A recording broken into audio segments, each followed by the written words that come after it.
ഇന്നലെ രാത്രി നീ അമ്മയുടെ സംസാരവും ഭാവമൊക്കെ ശ്രദ്ധിച്ചായിരുന്നോ? നിനക്ക് എന്തെങ്കിലും പന്തികേട് തോന്നിയായിരുന്നോ? എന്ത് പന്തികേട്? എനിക്കങ്ങനെയും തോന്നിയിട്ടില്ല. ആ, എന്നാ എനിക്ക് തോന്നിയായിരുന്നു. ഇന്നലെ രാത്രി ഞാൻ അതിനെക്കുറിച്ച് ഒരുപാട് ആലോചിച്ചു. ഈ വീട്ടില് 2 കുഞ്ഞുങ്ങൾ ഓടിക്കളിക്കുന്നത് ഞാൻ ഇന്ന് പുലർച്ചെ സ്വപ്നം കണ്ടിരുന്നു. പുലർക്കാലത്ത് കാണുന്ന സ്വപ്നം നടക്കുമെന്നല്ലേ പറയുന്നത്? ഈ സ്വപ്നം എന്തായാലും നടക്കില്ല. ഒരു കുഞ്ഞ് ഓടിക്കളിക്കും. വർഷയുടെയും ശ്രീകാന്തിന്റെയും കുഞ്ഞ്. ശ്രുതി പ്രഗ്നന്റ് അല്ലല്ലോ, പിന്നെ എങ്ങനെ രണ്ടാമതൊരു കുഞ്ഞുണ്ടാവും? ഒന്ന് ചുമ്മാ ഇരിക്കാവോ? അതെന്നിങ്ങനെ പറഞ്ഞോണ്ടിരിക്കുക. പിന്നല്ല, ശ്രുതി പ്രഗ്നന്റാ. അവളായിരിക്കും ആദ്യ അമ്മയാവുക.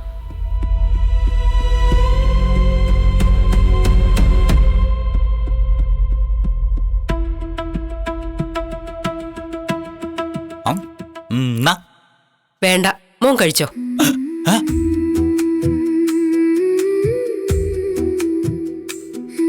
രേവതി, അമ്മയ്ക്ക് ഇതെന്ത് പറ്റി?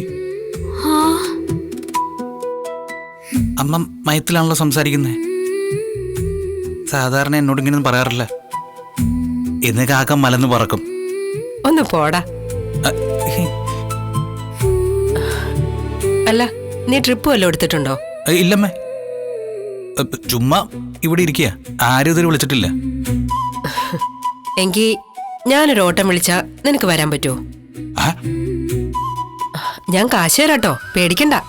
വേണ്ട വേണ്ട, കാശൊന്നും വേണ്ട, ഞാൻ വരാം. അമ്മ എന്നെ വണ്ടി വിളിച്ചല്ലോ, അത് തന്നെ സന്തോഷം. അമ്മ പൂർണ്ണ മനസ്സോടെ സച്ചിന്റെ വണ്ടിയിൽ ഇതുവരെ കയറിയിട്ടില്ല. അച്ഛൻ നിർബന്ധിച്ചല്ലേ കയറ്റുന്നേ. ഇതാദ്യമായിട്ടല്ലേ ഇങ്ങനെ? അല്ല അല്ല അതൊക്കെ പോട്ടെ, അമ്മയ്ക്ക് എങ്ങോട്ടാ പോണ്ടേ? മീരയുടെ വീട്ടില്. ശ്രുതിയെ നമുക്ക് കൂട്ടിക്കൊണ്ട് വരണ്ടേ?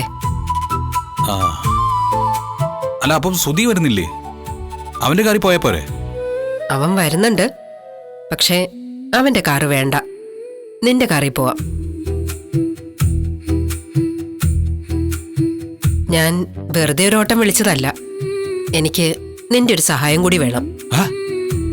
അതെ രേവതി, ഞാൻ കേൾക്കുന്ന തന്നെയല്ലേ നീ കേൾക്കുന്നേ? അതെ അതെ, അമ്മ പറഞ്ഞു കേട്ടില്ലേ അമ്മയ്ക്ക് എന്റെ സഹായം വേണമെന്ന്? അമ്മ എന്താ അമ്മ, എന്തൊക്കെയാ ഇവിടെ സംഭവിക്കുന്നേ? അമ്മയ്ക്ക് ഇത് എന്താ പറ്റിയ? പറയാമേ, എന്ത് സഹായം വേണ്ടേ? എന്താണെങ്കിലും ഈ ഞാൻ ചെയ്യും. പറയാമേ. പറയാം. നമുക്കിവിടുന്ന് നിന്റെ വണ്ടി എടുത്ത് ശ്രുതിയെ വിളിക്കാൻ പോണം, മീരയുടെ വീട്ടിലേക്ക്. അവിടെ ചെന്നിട്ട് ശ്രുതിയെ കാണണം.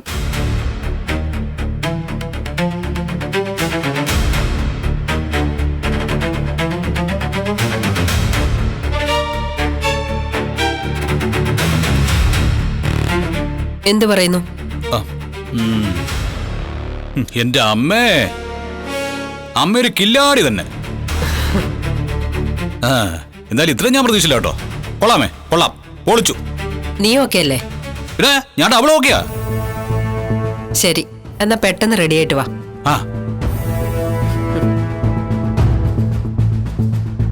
രേവതി, നീ ഇപ്പൊ ഞെട്ടിയാ?